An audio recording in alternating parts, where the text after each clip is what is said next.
नमस्कार दोस्तों, कैसे हैं आप। आशा करती हूँ आप सभी स्वस्थ होंगे, मस्त होंगे। मैं डॉक्टर अंजलि आपका बहुत बहुत स्वागत करती हूँ। आज मैं बात करने वाली हूँ आजकल की लाइफ स्टाइल को लेकर। आजकल की जनरेशन में जो मैक्सिमम प्रॉब्लम पाई जाती है वो है हाई कोलेस्ट्रॉल लेवल।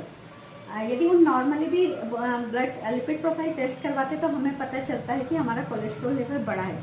यदि हमारा कोलेस्ट्रॉल लेवल 200 के ऊपर है तो हमें हाई कोलेस्ट्रॉल की प्रॉब्लम है। यदि हमारा एलडीएल जो कि बैड कोलेस्ट्रॉल होता है वो यदि 138 के ऊपर है तो हमें हाई कोलेस्ट्रॉल की प्रॉब्लम है। यदि हमारा एचडीएल जो कि 50 से नीचे है तो हमें हाई कोलेस्ट्रॉल की प्रॉब्लम है। और यदि हमारा ट्राइग्लिसराइड 200 के ऊपर है और ये सभी प्रॉब्लम भी उसके साथ में है तो हमें हाइपर लेवल पे है तो इसे हाइपर लाइपोप्रोटीनेमिया बोलते हैं। ये किन कारणों से होता है, जैसे आजकल की जो लाइफ स्टाइल है जिसमें हम जैसे जंक फूड ज़्यादा खाते हैं, पिज़्ज़ा बर्गर, तेल की चीज़ें खाते हैं, समोसा कचौड़ी पूड़ी, ऑयली फूड खाते हैं, ज़्यादा घी खाते हैं, मक्खन लेते हैं। तो इन्हीं सभी नॉनवेज लेते हैं, एक यदि बहुत ज़्यादा लेते हैं, मिल्क और मिल्क प्रोडक्ट ज़्यादा लेते हैं। तो यही सब खाने में यदि हमारा ज़्यादा रहता है तो हमारा कोलेस्ट्रॉल लेवल बढ़ जाता है। इसमें मेंटल स्ट्रेस भी बहुत बड़ा काम करता है। यदि आप मेंटली स्ट्रेस है तो आपको भूख ज़्यादा लगेगी और आपका खाने का रूटीन भी गड़बड़ हो जाएगा, जिसकी वजह से हमारी बॉडी में कोलेस्ट्रॉल लेवल बढ़ जाता है। यदि हम कोई मेडिसिन लॉन्ग टाइम तक ले रहे हैं तो उसकी वजह से भी कई बार कोलेस्ट्रॉल का लेवल बढ़ जाता है हमारी बॉडी में। तो जेनेटिक फैक्टर भी काम करता है। यदि हमारे फैमिली हिस्ट्री में हमारे मदर फादर को किसी को है, दादा दादी को किसी को है तो हमें कोलेस्ट्रॉल लेवल बढ़ने के चांसेस बढ़ जाते हैं।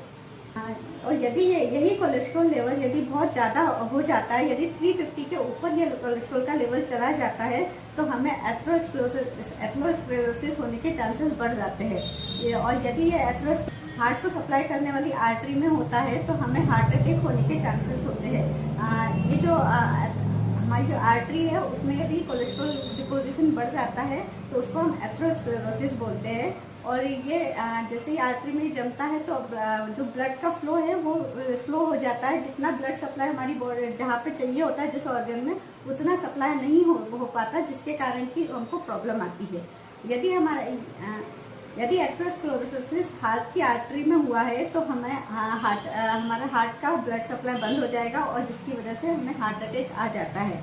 और यदि यही एथेरोस्क्लेरोसिस ब्रेन को सप्लाई करने वाली आर्टरी में होता है तो हमारा ब्रेन में हमें प्रॉपर ब्लड सप्लाई नहीं मिल पाता है, जिसके कारण कि ब्रेन स्ट्रोक हो जाता है।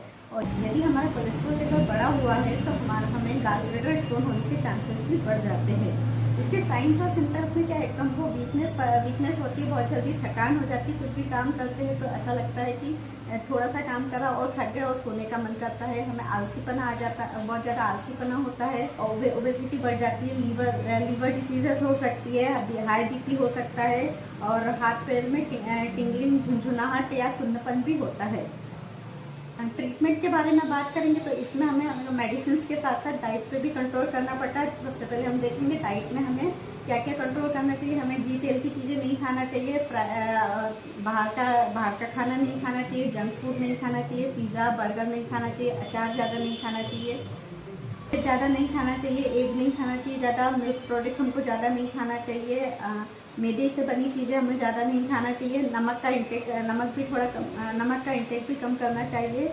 और हमें इसमें क्या क्या हम खा सकते हैं, इससे ज़्यादा खाना है, सब्जियां ज़्यादा खाना है। जितना आप फ्रूट्स और सब्जियां ज़्यादा खाएंगे उतना बॉडी के लिए भी अच्छा होगा और कोलेस्ट्रॉल लेवल भी उससे कंट्रोल में रहेगा। हमें इसके साथ साथ वॉक करना चाहिए, योगा करना चाहिए। अब हम बात करेंगे होम्योपैथिक मेडिसिन की, जिससे हम कोलेस्ट्रॉल लेवल को कंट्रोल कर सकते हैं। इसमें सबसे अच्छी होम्योपैथिक मेडिसिन आती है गुटेरिया घुमेरिक। गुटेरिया घुमेरिक को हम मदर टिंचर फॉर्म में 20-20 ड्रॉप आधा कप पानी में दिन में 3 बार लेंगे। और सेकेंड मेडिसिन आती है कोलेस्ट्रिनम, इसे हम 2-2 गोली दिन में 3 बार लेंगे। इसे हम कंटिन्यू 3 महीने तक लेंगे। 3 महीने के बाद हम वापस से टेस्ट करवाएंगे लिपिड प्रोफाइल का, तो हमें पता चलेगा कि हमारा कोलेस्ट्रॉल लेवल कम हो गया है। इसके साथ डाइट पर भी ध्यान देना चाहिए। आपको हमारा वीडियो कैसा लगा, यदि अच्छा लगा हो तो प्लीज़ लाइक करें, शेयर करें। Thank you.